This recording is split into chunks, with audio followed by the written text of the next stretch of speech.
وہی تو ہے جس نے تم کو پہلے مٹی سے پیدا کیا، پھر نطفہ بنا کر، پھر لوتھڑا بنا کر،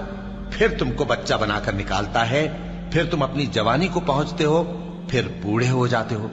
اور کوئی تم میں سے پہلے ہی مر جاتا ہے، اور آخر تم موت کے وقت مقرر تک پہنچ جاتے ہو، اور تاکہ تم سمجھو وہی تو ہے جو زندگی اور موت دیتا ہے، پھر جب وہ کوئی کام کرنا یعنی کسی کو پیدا کرنا چاہتا ہے تو اس سے کہہ دیتا ہے کہ ہو جا، تو وہ ہو جاتا ہے۔ کیا تم نے ان لوگوں کو نہیں دیکھا جو اللہ کی آیتوں میں جھگڑتے ہیں؟ یہ کہاں سے پھیرے جاتے ہیں؟ جن لوگوں نے ہماری کتاب کو اور جو کچھ ہم نے پیغمبروں کو دے کر بھیجا اس کو جھٹلایا، وہ عنقریب معلوم کر لیں گے جبکہ ان کی گردنوں میں طوق اور زنجیریں ہوں گی، وہ گھسیٹے جائیں گے یعنی کھولتے ہوئے پانی میں، پھر آگ میں جھونک دیے جائیں گے۔ پھر ان سے کہا جائے گا کہ وہ کہاں ہیں جن کو تم اللہ کے شریک بناتے تھے یعنی غیر اللہ؟ کہیں گے وہ تو ہم سے جاتے رہے، بلکہ ہم تو پہلے کسی چیز کو پکارتے ہی نہیں تھے۔ اسی طرح اللہ کافروں کو گمراہ رہنے دیتا ہے، یہ اس کا بدلہ ہے کہ تم زمین میں ناحق خوش ہوا کرتے تھے اور اس وجہ سے کہ اترایا کرتے تھے۔ اب جہنم کے دروازوں میں داخل ہو جاؤ، ہمیشہ اسی میں رہو گے، سو متکبروں کا کیا برا ٹھکانہ ہے۔ تو اے پیغمبر صبر کرو کہ اللہ کا وعدہ سچا ہے، پھر اگر ہم تمہیں اس عذاب میں سے کچھ دکھا دیں جس کا ہم ان سے وعدہ کرتے ہیں، یا ہم تمہیں وفات دے دیں، تو بہرحال ان کو تو ہماری ہی طرف لوٹ کر آنا ہے۔ اور ہم نے تم سے پہلے بہت سے پیغمبر بھیجے، ان میں کچھ تو ایسے ہیں جن کے حالات ہم نے تم سے بیان کر دیے ہیں، اور کچھ ایسے ہیں جن کے حالات بیان نہیں کیے،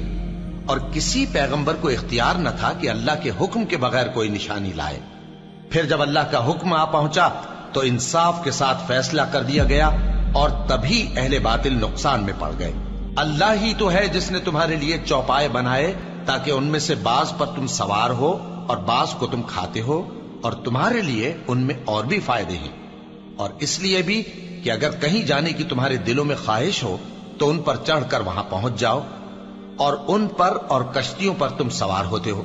اور وہ تمہیں اپنی نشانیاں دکھاتا رہتا ہے، سو تم اللہ کی کن کن نشانیوں کو نہ مانو گے؟ کیا ان لوگوں نے زمین میں سیر نہیں کی تاکہ دیکھتے کہ جو لوگ ان سے پہلے تھے ان کا انجام کیسا ہوا؟